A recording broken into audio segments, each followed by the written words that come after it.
तो कहानी की शुरुआत में जेनित्सु इन्फिनिटी कासल से नीचे गिर रहा होता है। इन्फिनिटी कासल में पहुंचकर जहां सभी लोग घबराए हुए थे, तो वहीं जेनित्सु के चेहरे पर कोई एक्सप्रेशन ही नहीं थी और उसे देख के लग रहा होता है जैसे उसे अंदर ही अंदर कोई बात सता रही है। खैर, इसके बाद जेनित्सु एक सरफेस पे लैंड करता है और तेजी से एक डायरेक्शन की ओर भागने लगता है। इस बीच इन्फिनिटी कासल के डोर्स कई बार मैनिपुलेट होते हैं, पर जेनित्सु इन सबको नज़रअंदाज करता हुआ एक दरवाजे के पास जाकर खड़ा होता है। जेनित्सु को उस दरवाजे के पीछे से किसी की आवाज़ सुनाई देती है और वहां पहुंचकर जेनित्सु उसे आवाज़ लगाता है, मुझे पता है ये तुम हो, जल्दी से मेरे सामने आओ। अब उस दरवाजे के पीछे से किसी की हंसने की आवाज़ आती है, जो जेनित्सु से कहता है कि अपने सीनियर से ऐसे बात करते हैं। अब उस दरवाजे के पीछे से एक शख्स बाहर निकलता है, जो जेनित्सु से कहता है, तुम मुझे पहले से थोड़ा ज़्यादा स्ट्रांग लग रहे हो, पर क्या फ़ायदा, तुम अभी भी एक डरपोक ही हो। तुम्हें देखे एक अरसा हो गया जेनित्सु। ये जेनित्सु का पुराना ट्रेनिंग पार्टनर कैगाकू होता है, जो अब नया अपर मून 6 बन चुका था, और ये वही लड़का है जिसने ग्योमी के यहाँ पल रहे सभी बच्चों को डीमन के हाथों मरवा दिया था। तो अब कैगाकू जेनित्सु से कहता है, तुम्हें कम से कम अपने सीनियर की झुक के रिस्पेक्ट करनी चाहिए। जिस पर जेनित्सु कहता है, जब तुम एक डीमन बन ही गए हो तो मुझसे रिस्पेक्ट की उम्मीद मत ही रखो।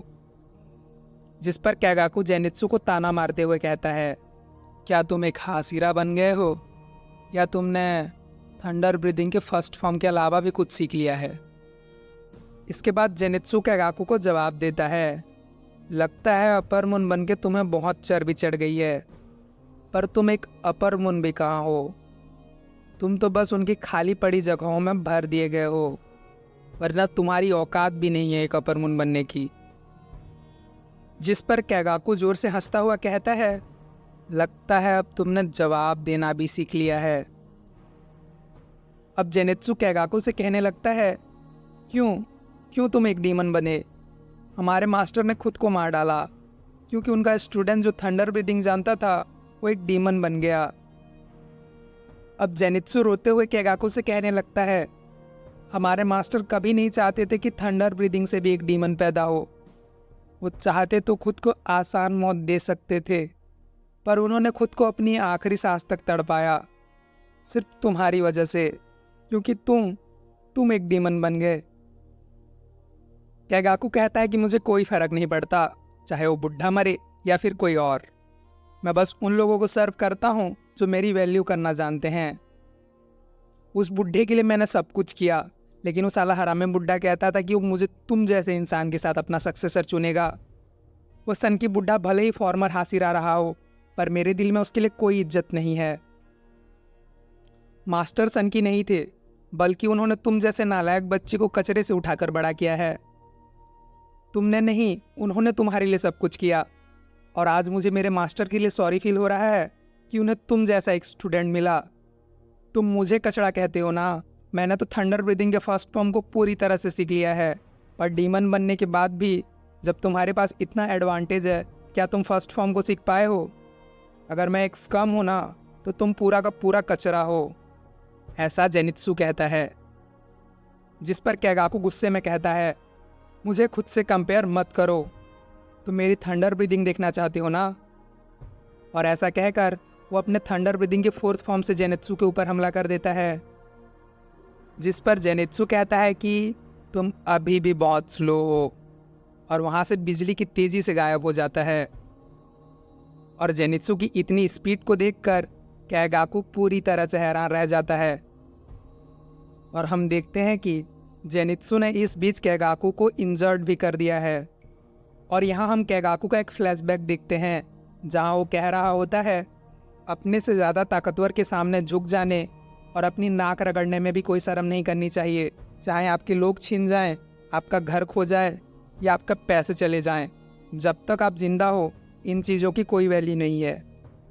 और हम देखते हैं कि कैगाकू ने भी ऐसा ही किया था। जब वो अपर मून 1 से भिड़ गया था, तो उसने चुपचाप उनके सामने हार मान ली थी। तब अपर मून 1 यानी कि कोकोसिबो ने उसे मुजान का ब्लड ऑफर किया था और उसे कहा था कि इसकी एक भी बूंद गिराए बिना पूरी रिस्पेक्ट के साथ इसे पी जाओ, वरना तुम्हारा सिर एक ही बार में अलग कर दिया जाएगा। कैगाकू बताता है कि वो इसकी ज़िंदगी का सबसे बड़ा डर था, जब उसकी रूह तक वहाँ काँप गई थी, और उसके सामने जिनित्सु का डर तो कुछ भी नहीं है। वो बुढ़ा मरना ही डिजर्व करता था, अच्छा हुआ कि मर गया। वो मुझे तुम जैसे इंसान के साथ कंपेयर करता था, पर मुझे तुम्हारे और मेरे बीच डिफरेंस अच्छे से पता है। और ऐसा कहकर वो जेनित्सु के ऊपर अपने थंडर ब्रीदिंग के सेकंड फॉर्म से हमला कर देता है, जिससे जेनित्सु बड़ी मुश्किल से बचता हुआ कहता है, तुमने अब तक न जाने कितने लोगों को मारकर खाया होगा, क्या तुम अच्छे और बुरे के बीच का फर्क भी भूल चुके हो? पर कैगाकू को इन सब से कोई फर्क नहीं पड़ता और वो अपने थंडर ब्रीदिंग के थर्ड फॉर्म से भी जेनित्सु के ऊपर हमला कर देता है और कहता है कि जिन लोगों को मेरी कीमत पता है वही मेरे लिए अच्छे हैं और बाकी कोई नहीं। और ऐसा कहते ही वो जेनित्सु के ऊपर अपने थंडर ब्रीदिंग का फिफ्थ फॉर्म भी रिलीज कर देता है। कैगाकू के इस अटैक से जेनित्सु बच नहीं पाता और वो बहुत बुरी तरह से घायल हो जाता है, क्योंकि कैगाकू ने इसमें अपना ब्लड डीमन आर्ट भी मिलाया होता है, जो शरीर में लगते ही वहाँ के मांस को गलाना स्टार्ट कर चुका होता है। अब जख्मी जेनित्सु अपने ग्रैंडपा को याद करने लगता है और उसकी ये हालत देखकर कैगाकू जोर जोर से हंसते हुए कहता है, तुम्हें मेरी तलवार की धार कैसी लगी? और ऐसा कहते ही वो अपने सिक्स्थ फॉर्म से भी जेनित्सु के ऊपर हमला कर देता है। कैगाकू की इस अटैक से जेनित्सु बच नहीं पाता और उसकी बॉडी पूरी तरह से इंजर्ड हो जाती है और अब जेनित्सु इन्फिनिटी कासल से नीचे गिरने लगता है। अब जेनित्सु नीचे गिरते हुए अपने मास्टर के बारे में सोचने लगता है, जो उससे कह रहे होते हैं अपने सीनियर से कुछ सीखो और उसकी तरह बनने का ट्राई करो। और जेनित्सु ये भी याद करता है कि किस तरह कैगाकू और बाकी सीनियर्स उसे बहुत बुली किया करते थे। अब जेनित्सु सोचने लगता है कि कैगाकू हमेशा से बेस्ट था, मेरे लिए, मास्टर के लिए, हम सब के लिए। पर उसे इस बात की समझ नहीं है कि उसने एक गलत रास्ता चुन लिया है। इस समय तक जेनित्सु पूरी तरह से होपलेस हो चुका था और वो अपनी आंखें बंद कर लेता है। तभी जेनित्सु को उसके मास्टर की आवाज़ अचानक सुनाई देती है और तभी जेनित्सु बेहोशी से उठकर एक सरफेस पर रुकता है और कहता है, Thunder breathing. Seventh form. Flaming Thunder God! और ऐसा कहते ही वो लाइट की स्पीड से अपने सामने आने वाले सभी ऑब्स्टेकल को चीरता हुआ तेजी से आगे बढ़ने लगता है।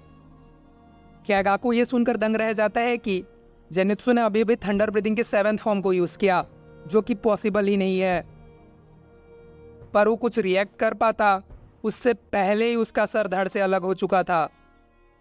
जेनित्सु के सेवेंथ फॉर्म की स्पीड इतनी तेज थी कि कैगाकू उसे देख भी नहीं पाया था और अब कैगाकू की बॉडी और उसका सर इन्फिनिटी कासल से नीचे गिरने लगता है। और अब हम देखते हैं कि जेनित्सु की बॉडी भी अनकॉन्शियस होकर इन्फिनिटी कासल से नीचे गिरने लगती है। अब कैगाकू का हेड गिरते हुए जेनित्सु से कहता है, ये कौन सी ब्रीदिंग टेक्निक थी? ऐसी कोई ब्रीदिंग टेक्निक नहीं होती। मुझे पता था उस बुढ़े ने छुप के तुम्हें कोई टेक्निक सिखाई है, वो हमेशा से तुम्हें ज़्यादा वैल्यू देता था। जिस पर जेनित्सु कहता है कि नहीं, ये मेरी फॉर्म है, इसे मैंने खुद बनाई है। कैगाकू ये मानने के लिए तैयार ही नहीं होता कि वो जेनित्सु के हाथों हार चुका है और अब वो सोचने लगता है कि इतनी ऊंचाई से गिर के जेनित्सु भी नहीं बचेगा और कैगाकू खुद मर के भी जेनित्सु से जीत जाएगा। और अब हम जेनित्सु को देखते हैं जो अपने सबकॉन्शियस माइंड में अपने ग्रैंडपा से माफ़ी मांग रहा होता है कि उसकी वजह से सब कुछ हुआ, उसकी वजह से कैगाकू एक डीमन बना, सब उसकी ही गलती है। और ऐसा कहकर जेनित्सु रोने लगता है, जिस पर उसके मास्टर कहते हैं, जेनित्सु, मुझे तुम पर गर्व है और तुम इकलौते मेरे खुशी के कारण हो। और इतना कहकर वो वहाँ से चले जाते हैं। अब जेनित्सु को थोड़ा थोड़ा होश आने लगता है और वो देखता है कि डीमन स्लेयर बॉयस ने उसे लास्ट मोमेंट में बचा लिया है। और अब वो लोग जेनित्सु को बताते हैं कि उन्होंने कुछ दवाइयों की मदद से कैगाकू के ब्लड डीमन आर्ट को फैलने से रोक दिया है तभी उन लोगों को किसी की आवाज़ आती है जो तेज़ी से उनके तरफ बढ़ रही होती है।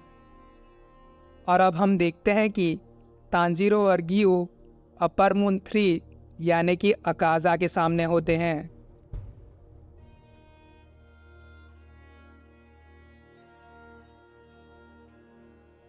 सो आज की वीडियो में बस इतना ही। Thanks for watching and don't forget to subscribe. मिलते हैं आपको नेक्स्ट वीडियो में।